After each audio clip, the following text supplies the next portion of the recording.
والصلاة والسلام على سيد المرسلين أما بعد فأعوذ بالله من الشيطان الرجيم بسم الله الرحمن الرحيم لقد جاءكم من الله نور وكتاب مبين صدق الله العظيم وصدق رسوله النبي الكريم إن الله وملائكته يصلون على النبي يا أيها الذين آمنوا صلوا عليه وسلموا تسليما الصلاة والسلام عليك يا رسول الله وعلى آلك وأصحابك سيدي يا رسول الله صلى الله على حبيبه محمد وآله وسلم صلى الله على حبيبه محمد وآله وسلم صلى الله على حبيبه محمد وآله وسلم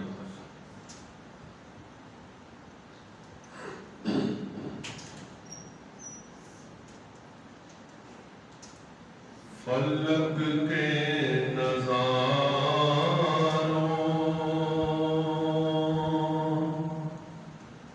زمین کی بہاروں خوشی سب مناؤ حضور آ گئے ہیں حضور آ گئے ہیں حضور آ گئے ہیں اٹھو غم کے مارو چلو بے سہارو خبر یہ سناؤ حضور آ گئے ہیں انوکھا نرالا وہ ذیشان آیا وہ سارے رسولوں کا سلطان آیا ارے کج کلاؤ ارے بادشاہوں نگاہیں جھکاؤ حضور آ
کہتے ہی جاؤ حضور آ گئے ہیں، اٹھو غم کے مارو چلو بے سہارو، خبر یہ سناؤ حضور آ گئے ہیں۔ حمد و ثنا، درود و سلام اور سرکار عالم صلی اللہ علیہ وسلم کی بارگاہ میں حاضری پیش کرنے کے بعد نہایت ہی واجب الاحترام دوستوں بزرگوں، السلام علیکم ورحمۃ اللہ وبرکاتہ۔ اللہ تبارک و تعالیٰ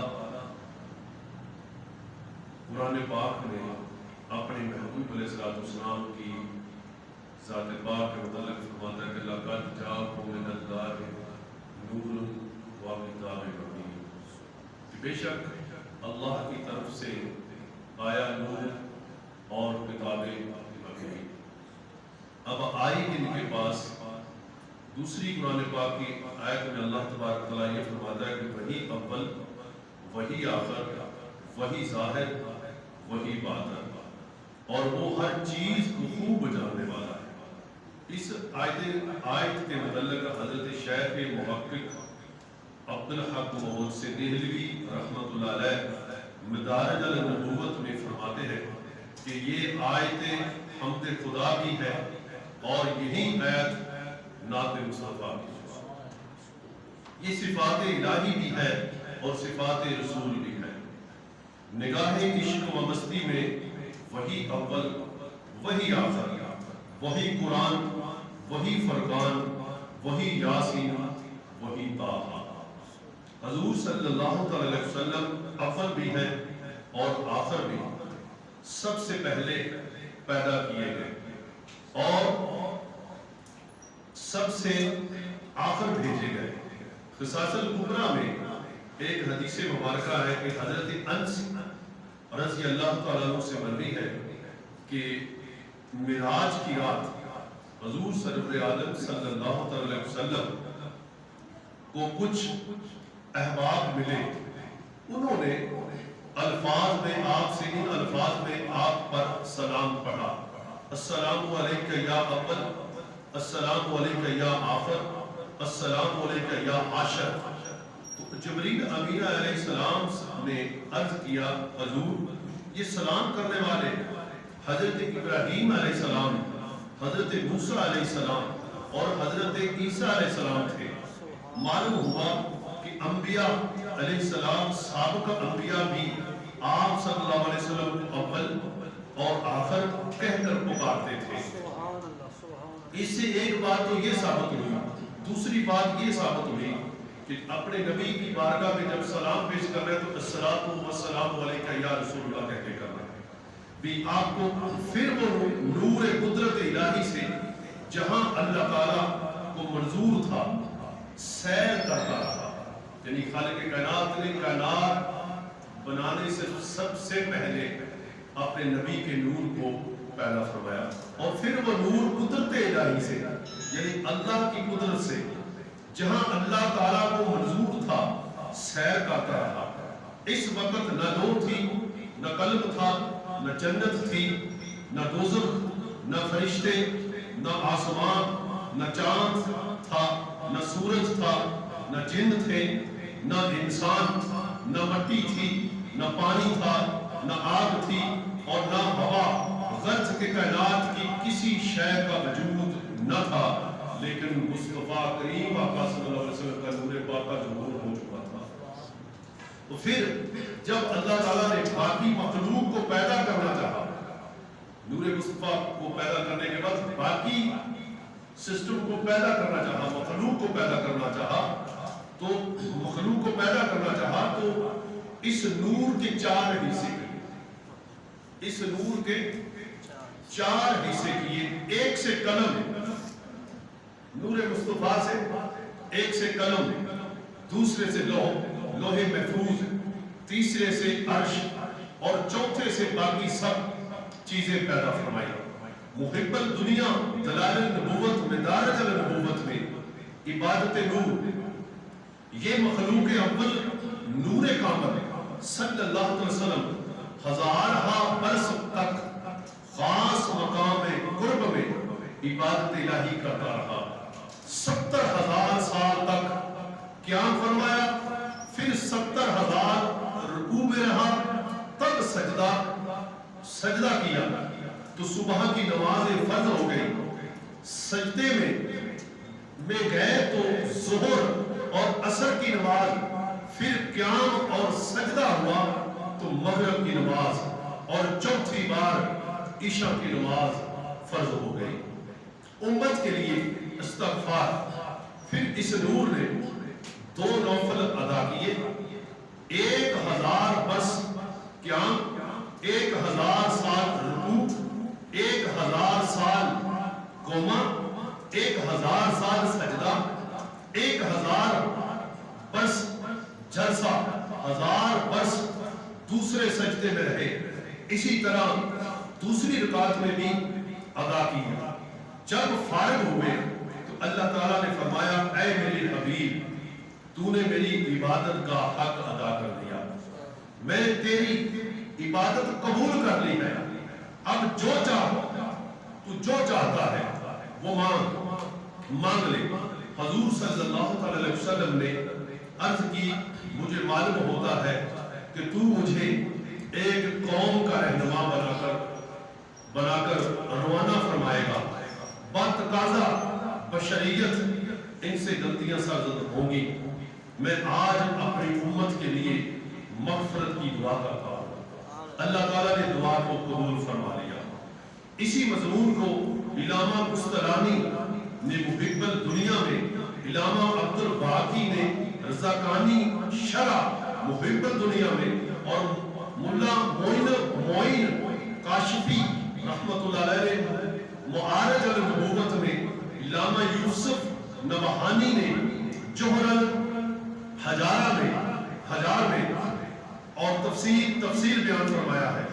یہ نور مقام خاص میں کئی ہزار برس تک چمکتا رہا. اس کے بعد روح البیان سیرت حلقیہ جو امر الجہار کے علاوہ کئی کتابوں میں ہے کہ نبی کریم صلی اللہ علیہ وسلم نے فرمایا جبریل تمہاری عمر کتنی ہے؟ عرض کی حضور اس کے سوا میں کچھ نہیں جانتا کہ چوتھا حجاب میں ہر 70,000 برس بعد ایک ستارہ چمکتا تھا. اس کو میں نے 72,000 مرتبہ دیکھا ہے. حضور صلی اللہ علیہ وسلم نے فرمایا مجھے اپنے رب کی عزت و جلال کی قسم، انکا ذالکا الکوکب، وہ ستارہ میں ہی تھا. تو نور مقدس حضرت سیدنا آدم علیہ السلام کے پاس اب 2 نور مقدس حضرت آدم علیہ السلام کی پشت اطہر میں فرمایا گیا. حضرت آدم علیہ السلام نے اپنی پشت پر پرندے کی سی آواز سنی. عرض کی یا اللہ یہ آواز کیا ہے؟ جواب آیا کہ یہ محمد مصطفیٰ صلی اللہ علیہ وسلم میرے محبوب کی تسبیح کی آواز ہے. میرا عہد پکڑو اور اسے پاک رحموں اور مقدس پشتوں میں امانت رکھنا. اب وہ نور چمکا، فرشتوں کو حکم ہوا سجدہ کرو. سب جھک گئے مگر ابلیس نے انکار کیا اور انکار کی 7 دلیلیں پیش کی. حکم ہوا نکل جاؤ، تو میری بارگاہ سے دور کر دیا گیا، تجھ پر قیامت تک میری لعنت برستی رہے گی. ادھر سجدہ کرنے والوں کو مراتب رفع عطا کی گئی. امام فخر الدین رازی تفسیر کبیر میں فرماتے ہیں کہ آدم کو سجدہ اس لیے ہوا کہ کان فی جبہات ہی نور محمد صلی اللہ علیہ وسلم، ان کی پیشانی میں محمد مصطفیٰ صلی اللہ علیہ وسلم کا نور تھا. انگوٹھوں کا چومنا حضرت سیدنا آدم علیہ السلام نے دیکھا کہ فرشتے ان کے پیچھے پیچھے پھرتے رہتے تھے اور سبحان اللہ پڑھتے عرض کیا یا اللہ یہ فرشتے میرے پیچھے پیچھے کیوں ہیں پھرتے ہیں؟ ارشاد ہوا یہ میرے حبیب کے نور کی زیارت کر رہے ہیں۔ عرض کی یا اللہ یہ نور میری پیشانی میں ہونا چاہیے تاکہ فرشتے میرے آگے کھڑے ہوں، لہذا وہ نور پیشانی میں رکھ دیا گیا۔ وہ نور پیشانی آدم میں آفتاب کی طرح چمکتا رہا اور فرشتے صفے باندھے اس کی زیارت کرتے رہے۔ حضرت سیدنا آدم علیہ السلام نے خود ہی ظاہر کیا کہ میں بھی دیکھوں تو وہ نور ان کی انگلیوں میں ظاہر ہوا۔ انہوں نے چوم کر آنکھوں پر رکھا اور کہا پورا تو عینی بیکا یا رسول اللہ صلی اللہ علیہ وسلم۔ نور مصطفیٰ کا پاک پشتوں میں منتقل ہونا سیدنا آدم علیہ السلام سے پھر وہ نور حضرت شیش علیہ السلام کی طرف منتقل ہوا۔ آپ آدم علیہ السلام کی تمام اولاد سے زیادہ حسین و جمیل تھے۔ جب حد بلاغوں کو پہنچے تو ان سے اس نور کی حفاظت کا عہد لیا گیا، یعنی حضرت اللہ کے نبی شیش علیہ السلام کے پاس جب اللہ کے حبیب کا نور آیا تو اللہ نے ان سے عہد لیا کہ تم کبھی بھی کوئی گناہ کوئی بدنظری نہیں کرو گے، میرے نبی کے نور کی حفاظت کرو گے۔ عہد لیا گیا اس مقدس نور کی کو نہایت پاکیزہ طریقے سے ارحام طہارت و اسلاب طیبات تک پہنچایا۔ چنانچہ یہ عہد نامہ قرآن بعد ایک دوسرے تک وصول ہوتا رہا۔ اب وہ نور پاک انواش فنان ملحال لے یاروں سے ہوتا ہوا حضرت سیدنا ادریس علیہ السلام کے پاس پہنچا۔ آپ 365 سال کی عمر میں زندہ آسمان پر اٹھا لیے گئے۔ پھر وہ نور لامکان سے منتقل ہو کر حضرت نوح علیہ السلام کے پاس آیا۔ اسی نور کی صدقے کشتی جودی پہاڑ پر ٹھہری۔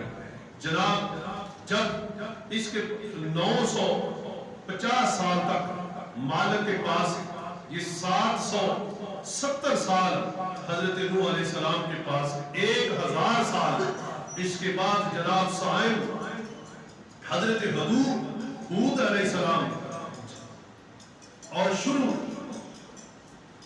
سے ہوتا ہوا جناب طارق حضرت سیدنا ابراہیم علیہ السلام کے والد گرامی تھے۔ طارق کے پاس تشریف لایا تو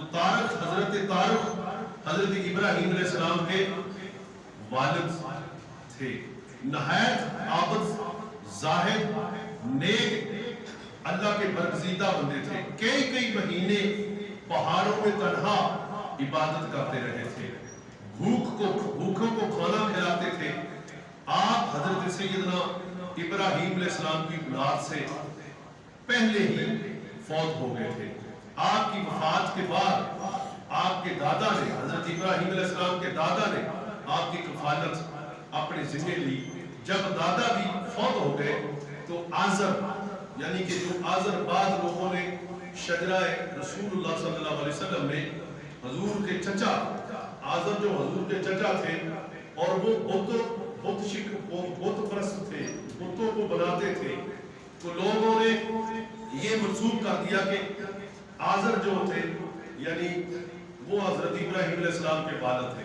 حضرت ابراہیم علیہ السلام کے والد کا نام طارق تھا جو توحید پرست تھے۔ آزر آپ کے چچا تھے جو بت بناتے تھے۔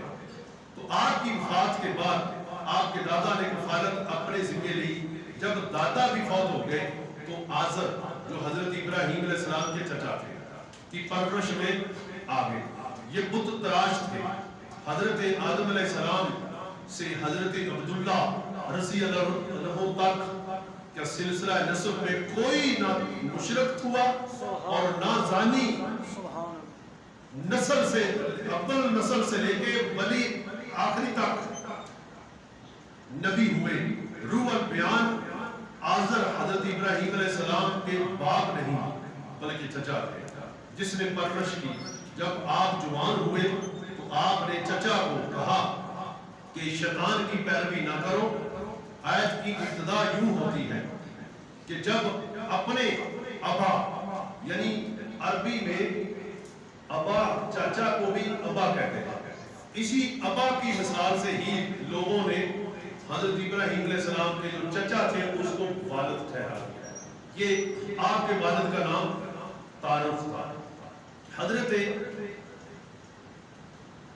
آزر کو کہا کہ یہاں لفظ اب سے بعض لوگوں کو غلط فہمی ہوئی، انہوں نے اب کا ترجمہ والد کیا ہے، حالانکہ اب عام ہے، باپ، چچا، دادا سب کے لیے بولا جاتا ہے۔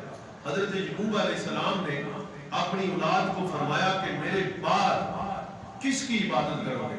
تو سب نے باتفاق جواب دیا کہ ہم عبادت کریں گے آپ کے خدا اور آپ کے ابا ابراہیم علیہ السلام، اسحاق علیہ السلام کے خدا کی۔ اس آیت میں لفظ ابا کی جمع ہے، یہ یہاں لفظ اب اسحاق علیہ السلام پر بولا گیا، وہ آپ کے باپ ہیں۔ حضرت اسماعیل علیہ السلام کو بھی ابا کہا گیا ہے، حالانکہ وہ آپ کے چچا ہیں۔ حضرت سیدنا ابراہیم علیہ السلام کو کہا گیا، حالانکہ وہ دادا ہے۔ اس آیت سے معلوم ہوا کہ ابا، باپ، چچا، دادا سب کے لیے بولا جا سکتا ہے۔ باپ کے لیے عربی زبان میں لفظ والد ہے، والد باپ کے بغیر کسی کے لیے نہیں بولا جاتا۔ اسی طرح حدیث میں ابی سے مراد ابو طالب چچا ہے۔ یہ حقیقت مسلمہ ہے کہ نبی کریم علیہ السلام کا نور پاک حضرت آدم علیہ السلام سے لے کے حضرت عبداللہ تک پاک پشتوں طیب پیشانیوں میں ہی منتقل ہوتا رہا۔ قرآن میں ہے کہ اللہ تعالیٰ تجھے دیکھتا ہے جب تو کھڑا ہوتا ہے، پھر تیرا سجدہ کرنے والوں میں۔ اس آیت کی تفسیر میں امام فخر الدین رازی رحمت اللہ علیہ فرماتے ہیں کہ اس کا معنی یہ ہے کہ وہ نور منتقل ہوتا رہا ایک سجدہ کرنے والے سے دوسرے سجدہ کرنے والے کی طرف۔ اس آیت پاک سے معلوم ہوا کہ حضور نبی کریم علیہ السلام کا نور جس کے پاس رہا وہ اللہ تعالیٰ کو ہی سجدہ کرتے رہے۔ اب اگر آزر کو حضرت ابراہیم علیہ السلام کا باپ مانا جائے تو لازم آئے گا کہ نور مصطفیٰ آزر کے پاس رہا اور وہ بت پرست تھے، اللہ تعالیٰ کو سجدہ کرنے والا نہیں تھا۔ تو عند تحقیق ثابت ہوا کہ آزر باپ نہیں بلکہ چچا تھا۔ وہ جو حدیث میں ہے، حضور علیہ السلام فرماتے ہیں کہ میں نے اپنی والدہ کے لیے دعائے مغفرت کی، اجازت چاہی، نہ ملی، زیارت قبر کی اجازت چاہی، مل گئی۔ پھر حضور علیہ السلام نے زیارت فرمائی اور روحیں اور سب کو رلایا۔ اس سے آمنہ طیبہ طاہرہ کا کفر ثابت نہیں ہوتا، اس لیے رونا فراق مادر میں تھا۔ اگر آج وہ زندہ ہوتی ہم کو اقبال ملحظہ کرتے، خوش ہوتی۔ استغفار سے معاملت اس لیے تھی کہ بے گناہ تھی، استغفار گناہگاروں کے لیے ہوتی ہے۔ اس لیے بچے کی نماز جنازہ میں اس کے لیے دعائے مغفرت نہیں، وہ بے گناہ ہوتا ہے۔ احکام الہی اس پر واجب نہیں ہوتے۔ حضرت سیدہ آمنہ رضی اللہ تعالیٰ عنہ فرماتی کہ کسی نبی کا دین اور احکام ان کے زمانے میں باقی نہ تھا، ان کے لیے عقیدہ توحید کافی ہے۔ اگر کفر کی وجہ سے استغفار سے معاملت ہوتی تو زیارت قبور کی بھی اجازت نہ ملتی۔ فرمایا گیا کہ اس سے بھی نفس ہے کہ نور الہی سے پیدا ہوئے۔ ایمان 3 قسم کا ہے، ان دونوں ایمانوں میں صرف عقیدہ توحید کافی ہے۔ ایمان تبلیغ، اس ایمان میں تمام عقیدہ ضروری ہے، مگر یہ ایمان اس کے لیے ضروری ہے جس کو نبی کی تبلیغ پہنچے۔